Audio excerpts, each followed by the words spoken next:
नमस्कार दोस्तों। आज हम आपके सामने लेके आए हैं एक नेम रिएक्शन के रूप में। वो है नोवेंजल रिएक्शंस या नोवेंजल जो रिएक्शंस है उसका जो दूसरा नाम है वो है एमिल नोवेंजल रिएक्शंस। एमिल नोवेंजल जो रिएक्शंस होती है वो इस कारण इसका नाम पड़ा क्योंकि जो वैज्ञानिक एमिल थे यानी साइंटिस्ट जो एमिल थे उन्होंने इसकी खोज की थी या इस पर वर्क किया था। इस कारण इसको एमिल नोवेंजल के नाम से जाना जाता है। इमिल नोवेंजल रिएक्शन के बारे में हम आपको बताने वाले हैं। तो इमिल नोवेंजल जो रिएक्शंस होती है ये बीएससी में फर्स्ट ईयर से स्टार्ट हो जाती है। फर्स्ट ईयर में तो इसका छोटा रूप या लघु रूप पढ़ा जाता है, लेकिन क्या है जो एमएससी होती है, एमएससी प्रीवियस होती है, उसमें ऑर्गेनिक केमिस्ट्री में ये बहुत ही इम्पोर्टेंट भूमिका निभाती है। और ये एक कंडेंसेशन रिएक्शंस होती है एक प्रकार से, जो कि ऑर्गेनिक केमिस्ट्री में कंडेंसेशन रिएक्शंस होती है। और ये एक पार्ट होता है, मॉडिफिकेशन पार्ट होता है, जो कि एल्डोल कंडेंसेशन रिएक्शंस का मॉडिफिकेशन पार्ट होता है। और जो एल्डोल कंडेंसेशन रिएक्शंस है वो हम आपको पहली वीडियो में बता चुके हैं कि एल्डोल कंडेंसेशन होती है वो किस प्रकार से होती है। अब हम उसका मॉडिफिकेशन पार्ट पढ़ने वाले हैं, वो है condensation reactions of organic chemistry. यानी ऑर्गेनिक केमिस्ट्री का कंडेंसेशन जो रिएक्शंस है वो है नोवेंजल रिएक्शंस या इमिल नोवेंजल रिएक्शंस। अब इस रिएक्शन के बारे में हम आपको बताएंगे कि इसमें कौन कौन से प्रोडक्ट बनती हैं, कौन से कंपाउंड या रिएक्टेंट कम मिले जाते हैं, किस प्रकार से आपको यहाँ पर जो कैटलिस्ट कम मिले जाते हैं, ये हम आपको इस वीडियो में बताने वाले हैं। तो दोस्तों, अभी तक आपने हमारा चैनल सब्सक्राइब नहीं किया हो तो सब्सक्राइब कीजिए, क्योंकि हम आपको यहाँ पर बताएंगे अपनी बीएससी और एमएससी दोनों ही सिलेबसों के बारे में हम आपको आगे बताएंगे और बताते जाएंगे वीडियो में। तो दोस्तों देखो, ये है एक नोवेंजल रिएक्शंस।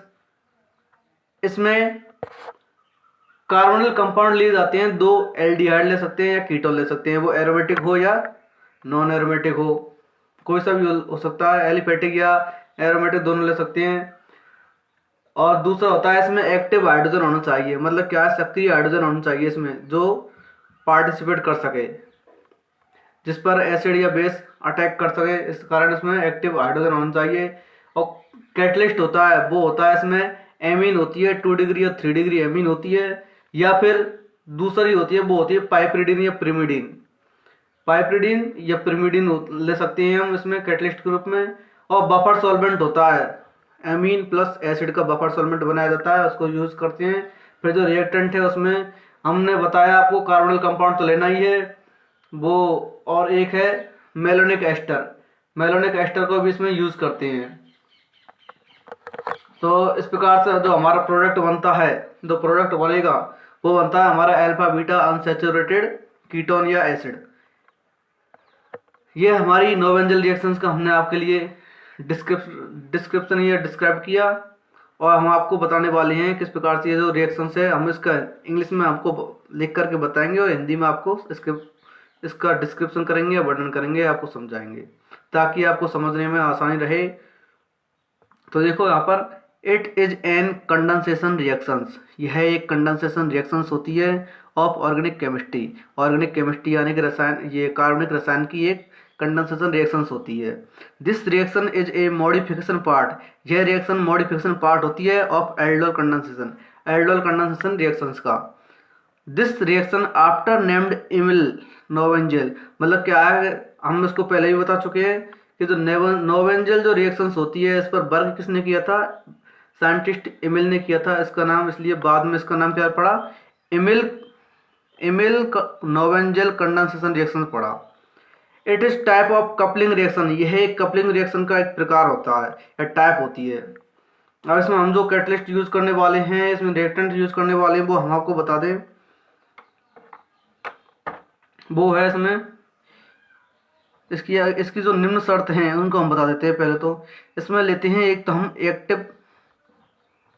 एक्टिव हाइड्रोजन लेते हैं, यानी कि हाइड्रोजन को, एक्टिव हाइड्रोजन का मतलब आप जानते ही होंगे कि जिस पर इसमें हाइड्रोजन होना अति आवश्यक है, क्योंकि हाइड्रोजन होता है तभी इस पर एसिड या बेस होगा, वो अटैक करेगा, आक्रमण करेगा, तभी इसका एनोलेट आयन बनेगा।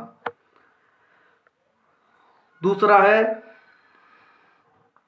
इसमें कार्बोनिल कंपाउंड के रूप में, मतलब रिएक्टेंट के रूप में लेते हैं हम कार्बोनिल कंपाउंड। और कार्बोनिल कंपाउंड हम दो प्रकार से ले सकते हैं, या तो एरोमेटिक ले लें या फिर एरोमेटिक की जगह पे क्या ले सकते हैं, एलिफेटिक ले सकते हैं। और क्या होता है, एल्डिहाइड या कीटोन लेते हैं, एल्डिहाइड एंड कीटोन, दोनों में से कोई सा भी ले सकते हैं। फिर जो हमारा तीसरा नंबर है, जो थर्ड नंबर पे आता है, वो है कैटलिस्ट। कैटलिस्ट किस प्रकार से यूज़ किया जाता है और कौन सा काम में लेते हैं।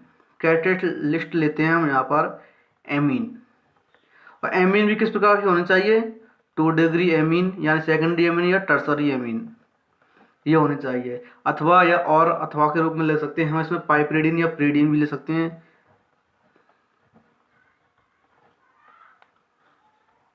पाइपरीडीन या फिर प्रीडीन, प्रीडीन भी ले सकते हैं। पाइपरीडीन को हम आपके लिए दर्शा सकते हैं, प्रीडीन तो आप जानते ही होंगे, लेकिन पाइपरीडीन है, पाइपरीडीन को हम बताते हैं। पाइपरीडीन होती है वो इस प्रकार से होती है, ये पाइपरीडीन होती है। अब जो हम इसमें लेने वाले थे वो था एक मेलोनिक एस्टर,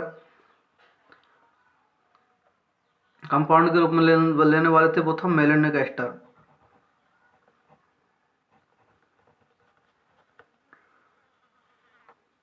मेलोनिक एस्टर,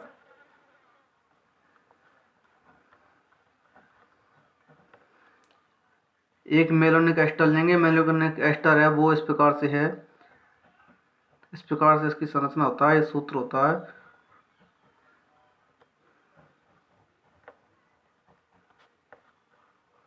ये इसका हमें इनोलेट आयन बनाना पड़ता है। इसमें 2 आयन बनते हैं, इनोलेट आयन बनता है, एक एमिनियम आयन बनता है, और एक हमने जो बताया था आपके लिए वो है बफर सॉल्वेंट। यानी बफर सॉल्वेंट कैसे बनाते हैं हम,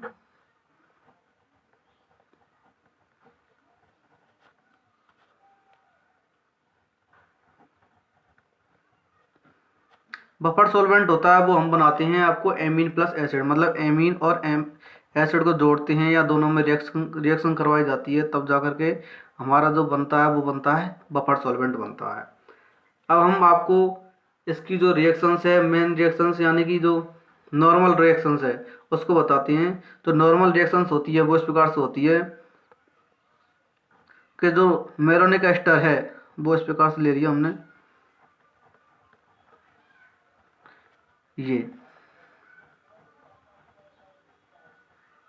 ये ले लिया। फिर दूसरा हम इसको किसके साथ ले सकते हैं, एल्डिहाइड या कीटोन। एल्डिहाइड या कीटोन दर्शाते हैं हम आपको ये, चूंकि यहाँ पर जो ये है आर है वो है एक एल्गिल ग्रुप, एल्गिल ग्रुप है तो इसको हम बेंजीन भी ले सकते हैं, एरोमेटिक ले सकते हैं, और CH3 भी ले सकते हैं, एल्कोहल भी ले सकते हैं, मतलब C2H5 भी, एल्किल भी ले सकते हैं, एल्काइन भी ले सकते हैं, कुछ भी ले सकते हैं, जैसे एथेन, मेथेन, प्रोपेन, कुछ भी ले सकते हैं। अब जो हमारी जो रिएक्शंस बताने वाले थे वो आगे बनती है, क्या बनता है, इन दोनों में रिएक्शन होती है तो ये पाइपरीडीन लगा देते हैं हम इसके आगे कैटलिस्ट के रूप में, ये बन गई हमारी पाइपरीडीन। ये कैटलिस्ट हो गया। जो हमारा प्रोडक्ट बनता है वो बनता है हमारा प्रोडक्ट, इस प्रकार से प्रोडक्ट बनता है कुछ।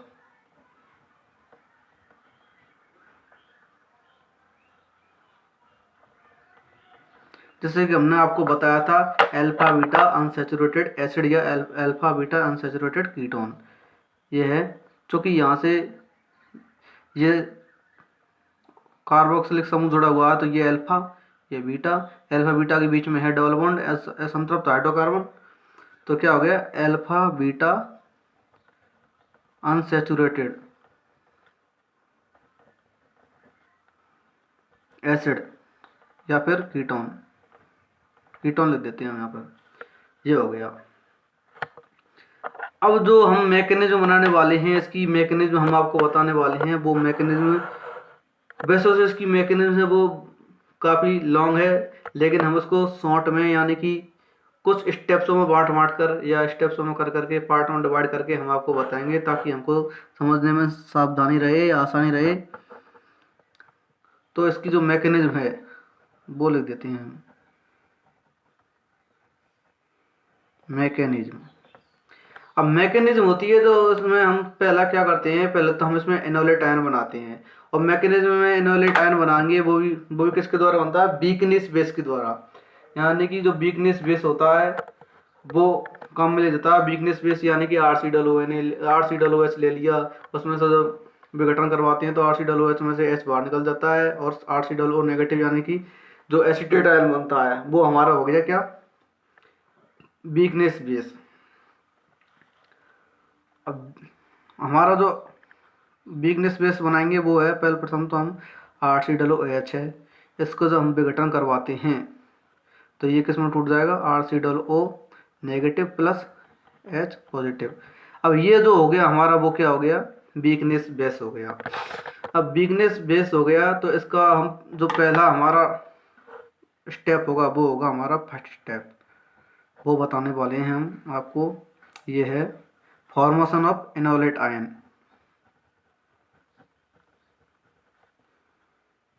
फॉर्मेशन ऑफ इनोलेट आयन,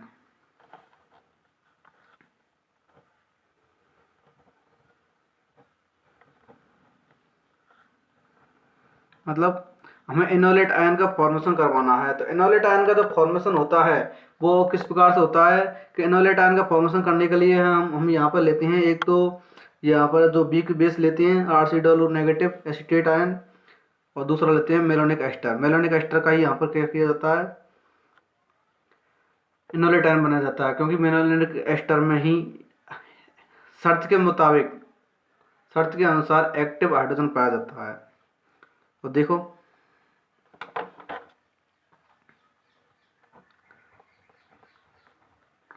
ये हो गया हमारा एसीटेट आयन यानी वीक बेस हो गया। दोस्तों हम इसको खोल कर ले सकते हैं आपको समझने की दृष्टि से। मेलोनिक एस्टर को इस प्रकार से लिख देते हैं हम। अब यहाँ से जो आगे जो रिएक्शन होगी वो किस प्रकार से होगी, देखो ये जो नेगेटिव चार्ज है वो अटैक करता है किस पर, इस हाइड्रोजन पर अटैक करता है, यानी इस हाइड्रोजन को अपनी ओर अट्रैक्ट करता है, अपनी ओर खींचता है। तो ये RCOOH के रूप में बाहर निकल जाता है, और जो हमारा जो बनता है प्रोडक्ट वो बनता है यहाँ पर CH negative bond COO C2H5, ये इस प्रकार से बनता है। ये जो हमारा बना वो बना हमारा इनोलेट आयन। क्या बना, इनोलेट आयन, या फिर इसको एक प्रकार से न्यूक्लियोफाइल भी कह सकते हैं। जो किसी पर अटैक करता है उसे क्या कहा जाता है, न्यूक्लियोफाइल या फिर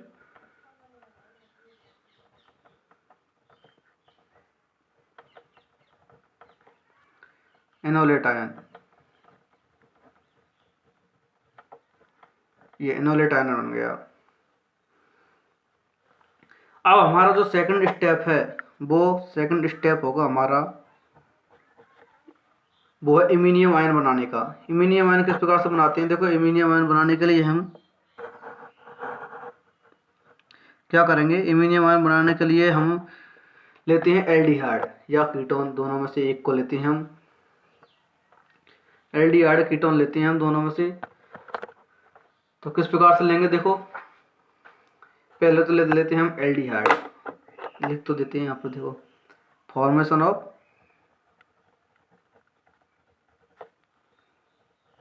इमीनियम आयन।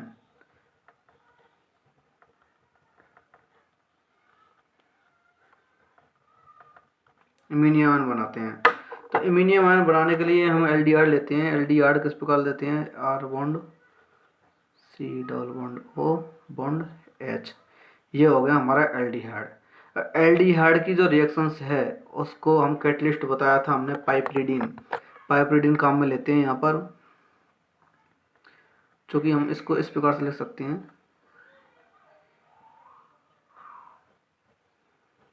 ये पाइपरीडीन हो गया। चूँकि नाइट्रोजन है तो नाइट्रोजन पर क्या पाया जाता है, यहाँ पर जो लोन पेयर पाया जाता है। अब जो लोन पेयर है ये लिख देते हैं हम पाइपरीडीन, हिंदी में लिख देते हैं पाइपरीडीन।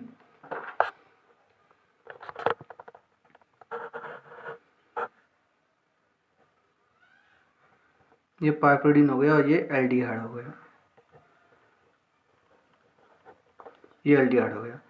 अब दोनों की जो रिएक्शंस होगी वो हमको क्या बताएगी, देखो क्या बनाता है, क्या बनता है आगे। तो ये बनेगा हमारा, तो ये जो लोन पेयर है नाइट्रोजन के, वो अटैक करते हैं इस कार्बन पर, क्योंकि कार्बन पर यहाँ पर इलेक्ट्रॉन की कमी पाई जाती है, इसलिए यहाँ पर अटैक करता है। तो यहाँ का जो डबल बॉन्ड के इलेक्ट्रॉन है वो इस ऑक्सीजन पर चले जाते हैं और यहाँ पर क्या बना देंगे, नेगेटिव चार्ज बना देंगे। तो इस प्रकार से जो हमारा प्रोडक्ट बनेगा वो इस प्रकार से बनेगा, R bond C O negative bond H, और इसके नीचे जुड़ जाएगा खुद ये पाइपरीडीन जुड़ जाएगा, क्योंकि अब इस पर पॉजिटिव चार्ज आ गया अपने लोन पेयर देने के कारण, और ये इस प्रकार से बन जाता है। और इससे जो कौन जुड़ा हुआ था, हाइड्रोजन। अब देखो इस पर पॉजिटिव चार्ज आया है, तो इसको ख़त्म करने के लिए, नष्ट करने के लिए, कैंसिल करने के लिए हम क्या करते हैं, ये H प्लस है वो वापस इस अपने इलेक्ट्रॉन को किसके लिए दे देगा, नाइट्रोजन को ही दे देगा, और यहाँ से गायब हो जाएगा, H प्लस ग्रुप में बाहर निकल जाएगा। तो H प्लस ग्रुप में बाहर निकलेगा, उस इलेक्ट्रॉन को ये जो हाइड्रोजन, ये जो ऑक्सीजन है वो अपनी ओर अट्रैक्ट कर लेगा, और अट्रैक्ट कर लेगा तो आगे जो वाला जो प्रोडक्ट बनता है वो इस प्रकार से बनेगा,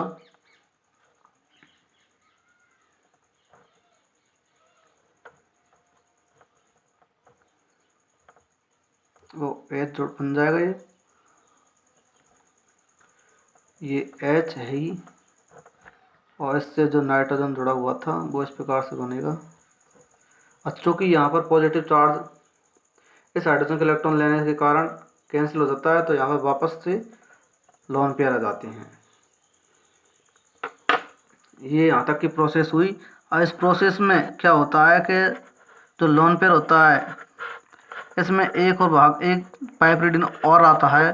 वो पाइपरीडीन, देखो पाइपरीडीन जो हमने दूसरा लिया था वो बताते हैं हम आपको। पाइपरीडीन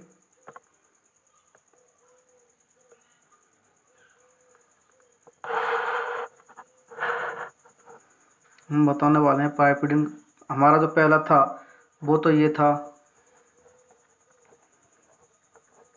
ओ एच, यहाँ पर नाइट्रोजन था, और ये लोन पेयर हो गए, और ये था हमारा ये इस कुछ इस प्रकार से था। अब इस प्रकार से था, और इस पर हम दूसरा पाइपरीडीन लेते हैं, तो वो पाइपरीडीन है वो किस प्रकार से अटैक करेगा, देखो यहाँ पर पाइपरीडीन लेते हैं, पाइपरीडीन बना देते हैं आपको,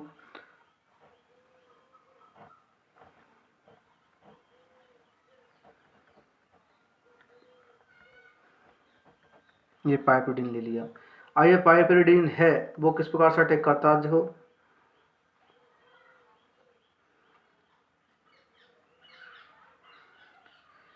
क्योंकि इस पर लोन पेयर पाया जाता है,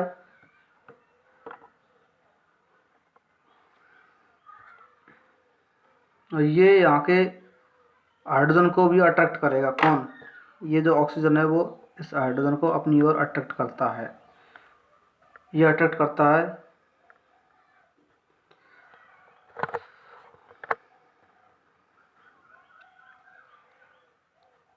और ये था यहाँ पर क्या, पॉजिटिव चार्ज था, क्योंकि यहाँ पर दो हाइड्रोजन है ना, एक हाइड्रोजन और था, तो ये हो गए। अब यहाँ पर जो पॉजिटिव चार्ज है वो अट्रैक्ट, ये जो ऑक्सीजन है वो अट्रैक्ट करता है हाइड्रोजन को, तो हाइड्रोजन को जो अट्रैक्ट करेगा, सॉरी यहाँ पर ये हाइड्रोजन नहीं है, ये नेगेटिव चार्ज है, वो हाइड्रोजन को अपनी ओर अट्रैक्ट करेगा, और अट्रैक्ट करने के बाद में क्या बनाएगा, देखो ये इस प्रकार से बनाने वाला है, ये दोनों हाइड्रोजन हैं वो इस ऑक्सीजन पर जुड़ जाएंगे, तो कुछ इस प्रकार से जुड़ेंगे, तो यहाँ पर आ जाएगा पॉजिटिव चार्ज, ये कार्बन है ही, ये हाइड्रोजन, ये आर था अपन का, और ये एन, ये इस प्रकार से बन गए, देखो ये इस प्रकार से बन गए।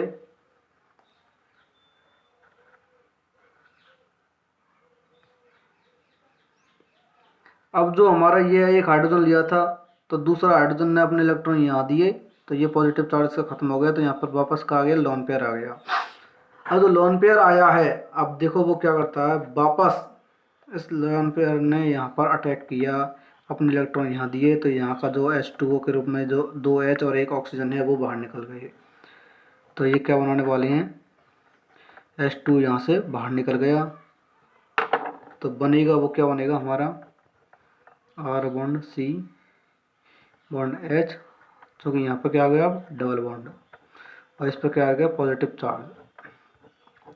ये हमारा जो बना है वो बना है हमारा इमीनियम आयन। क्या बना है, इमीनियम आयन, इमीनियम आयन, ये हमारा इमीनियम आयन बन गया। अब जो इमीनियम आयन बना है, अब इसका जो हम थर्ड स्टेप बताते हैं, थर्ड स्टेप बताने वाले हैं, वो थर्ड स्टेप में क्या होता है कि जो इनोलेट आयन वो अटैक करता है किस पर, इमीनियम आयन पर। Enolate ion attack on the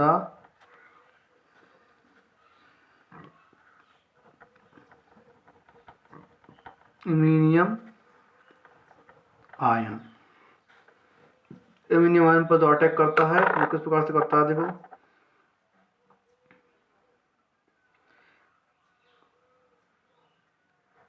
ये CH नेगेटिव था हमारा, C2H5,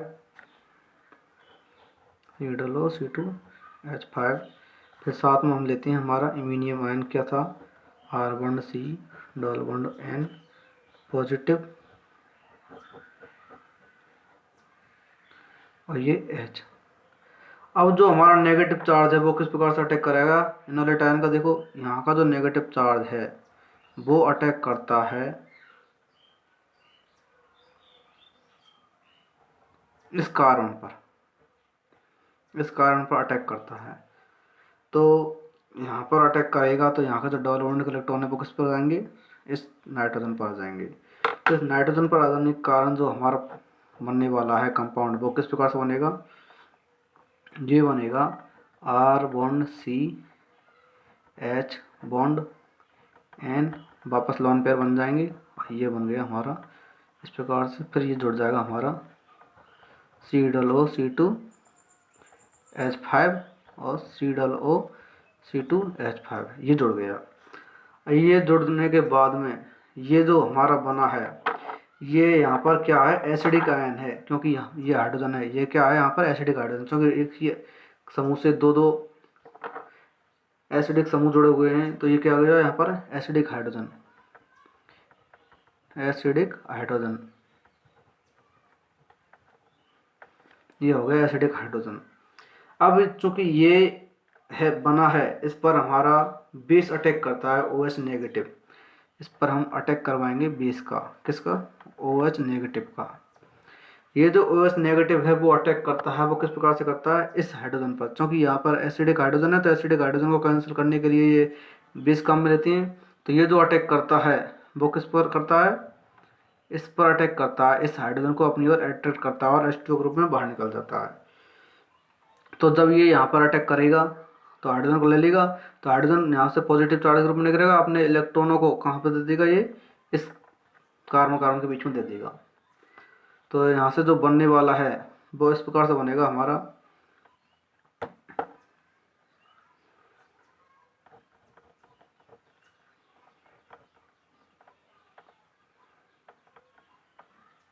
और यहाँ डबल बॉन्ड बनेगा, तो यहाँ से जो ये है पाइपरीडीन वाला समूह वो बाहर निकल जाता है, ये भी बाहर निकल जाएगा, इधर से ये हाइड्रोजन बाहर होकर के वजह से ये H2O बाहर निकल जाता है। तो हमारा जो बनेगा वो बनेगा ये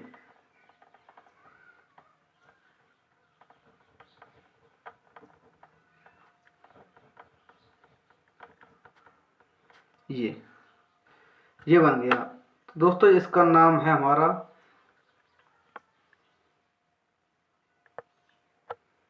alpha beta unsaturated ester, alpha beta unsaturated ester बोल दो या फिर इनोलिन बोल दो, क्या बोलते हैं, इनोलिन, इनोलिन बनता है ये अल्फा बीटा अनसैचुरेटेड इनोलिन बनता है। अब जो नेक्स्ट हमारा बनने वाला है, अब क्या करते हैं हम यहाँ पर देखो हाइड्रोलाइसिस करवाते हैं। अब इसका हाइड्रोलाइसिस करवाएंगे तो वो वापस हम किसके ऊपर सिस्टम करवाते हैं हाइड्रोलाइसिस। इसका हाइड्रोलाइसिस करवाने के लिए हम फिर से क्या लेते हैं, पाइपरीडिन लेते हैं। पाइपरीडिन लेते हैं फिर से, और फिर हाइड्रोलाइसिस होता है वो H2O की उपस्थिति में भी होता है। हाइड्रोलाइसिस करवाते हैं यहाँ पर, सॉरी यहाँ पर हाइड्रोलाइसिस करवाएंगे तो वो केवल H2O की उपस्थिति में करवाएंगे। H2O, क्योंकि हाइड्रोलाइसिस यानी कि जल विघटन होता है वो H2O की उपस्थिति में होता है। तो हाइड्रोलाइसिस करवाएंगे तो यहाँ पर से जो C2H5O है, ये दो दोनों समूह हैं वो बाहर निकल जाएंगे, क्योंकि यहाँ पर हम दो HOH समूह ले रहे हैं। तो यहाँ पर जो बनेगा वो हमारा बनेगा कुछ इस प्रकार से बनेगा, देखो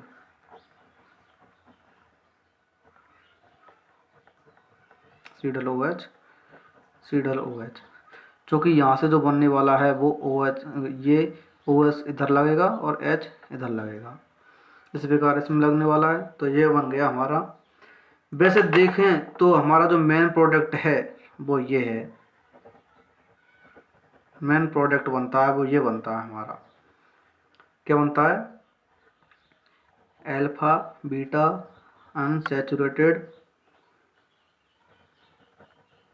कीटोन, कीटोन कह लो या फिर अल्फा बीटा अनसैचुरेटेड एसिड भी कह सकते हैं हम उसको।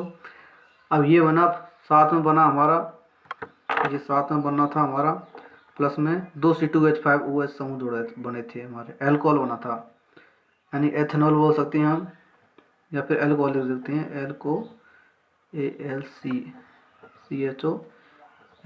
एल्कोहल, ये बना। तो मेन प्रोडक्ट हमारा ये बना। अब देखते हैं हम यहाँ पर हम डीकार्बोक्सिलेशन करवाते हैं। डीकार्बोक्सिलेशन का मतलब तो आप जानते ही होंगे, डीकार्बोक्सिलेशन का मतलब होता है यदि कार्बन का निकलना, कार्बन और ऑक्साइड का मतलब CO2 का निकलना, डीकार्बोक्सिलेशन कहलाता है।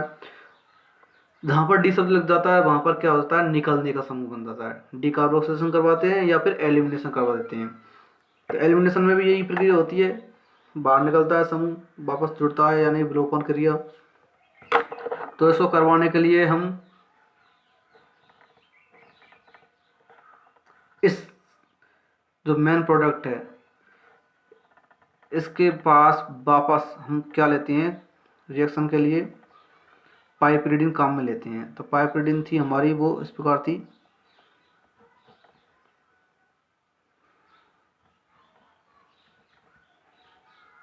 ये लेते हैं हम पॉजिटिव पहले से ही, ये ले ली। तो देखो हम क्या करते हैं यहाँ पर, जो नाइट्रोजन का ये जो पॉजिटिव चार्ज है वो यहाँ से हाइड्रोजन को ले जाएगा, कहाँ से, यहाँ से। ये जो नाइट्रोजन है वो, ये जो हाइड्रोजन है वो अपने इलेक्ट्रॉनों को इस नाइट्रोजन को देगा, तो यहाँ पर आ जाएगा लोन पेयर, और लोन पेयर हैं वो इस हाइड्रोजन पर अटैक करते हैं, इस पर, इस हाइड्रोजन पर अटैक करेंगे तो इसके इलेक्ट्रॉन है वो इस कार्बन पर चले जाएंगे। तो देखो किस प्रकार से बनते हैं, ये बनता है हमारा R बॉन्ड C,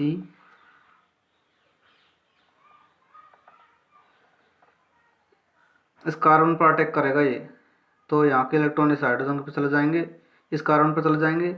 तो हमारा जो बनेगा इससे तो क्या जुड़ जाएगा, हमारा पाइपरीडिन जुड़ जाएगा N के द्वारा, ये जुड़ गया हमारा पाइपरीडिन, ये हो गया हमारा पॉजिटिव चार्ज। और ये CH, क्योंकि यहाँ पर हाइड्रोजन जुड़ गया, नेगेटिव चार्ज आ गया, तो जो हाइड्रोजन था वो इस पर जुड़ जाएगा, यहाँ से जो निकला था। ये हमारे थे COOH समूह, COOH। और अब इसको हम खोल कर लिख देते क्योंकि ये यहाँ पर काम आने वाला है, COO और OH, इस प्रकार से लिख देते हैं। और क्योंकि यहाँ पर जो प्रक्रिया होने वाली है, प्रोसेस होने वाली है, किस प्रकार से होती है कि यहाँ का हाइड्रोजन है वो अपने इलेक्ट्रॉन को दे करके यहाँ पर दे देता है, पॉजिटिव रूप में बाहर निकल जाता है। तो यहाँ के इलेक्ट्रॉन है वो यहाँ अटैक करेंगे, तो यहाँ का ये पाइपरीडिन वो बाहर निकल जाएगा। तो इस प्रकार से हमारा CO2 बाहर निकल जाता है। देखो ये जो समूह बचा वो किस प्रकार से बचा हमारा, CO2 के रूप में। तो ये CO2 हमारा बाहर निकल गया। हो गया यहाँ पर डीकार्बोक्सिलेशन। क्या हो गया यहाँ पर,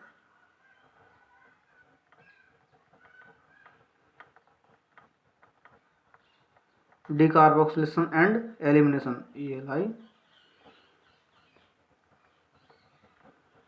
एलिमिनेशन, ये हो गया हमारा। अब जो हमारा प्रोडक्ट बनने वाला था वो प्रोडक्ट बनेगा, वो बनेगा हमारा, एक तो क्या हुई थी हमारी वापस प्रीडीन है वो प्राप्त हो गई, प्रिमिडीन, ये जो प्रिमिडीन है वो प्राप्त हो गई हमारी, साथ में ये CO2 भी प्राप्त हो गया था। और जो हमारा मेन प्रोडक्ट के रूप में बनने वाला था वो अब दूसरा बना है, R bond CH double bond CH bond C double H, ये बना हमारा। यहाँ पर जाकर ये प्रक्रिया होती है वो स्टॉप होती है, संपन्न होती है। तो दोस्तों ये बताई थी हमने आपके लिए नोवेंजल रिएक्शंस। नोवेंजल रिएक्शंस होती है वो इस प्रकार से होती है। नोवेंजल जो रिएक्शंस होती है वो हमने आपको लिए बताई, वो किस प्रकार से है वो आपको बता चुके हैं हम। और नोवेंजल रिएक्शंस होती है वो इसी प्रकार से होती है। अब दोस्तों इसका ही एक पार्ट होता है वो है Cope Knoevenagel reactions. Cope Knoevenagel reactions को हम बता दें आपको, कॉप नोवेंजल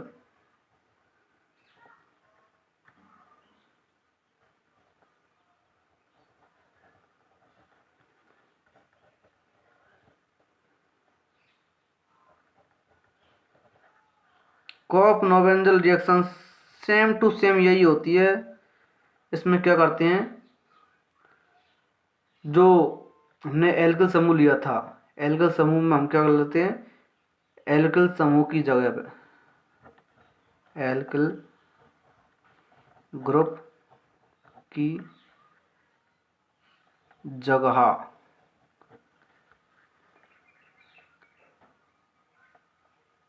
बेंजल्डिहाइड लेते हैं।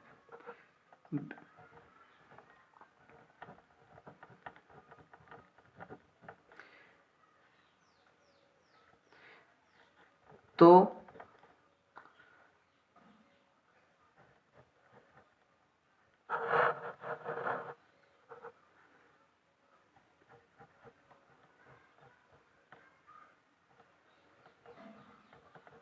ये बनता है हमारा सिनेमिक एसिड बनता है।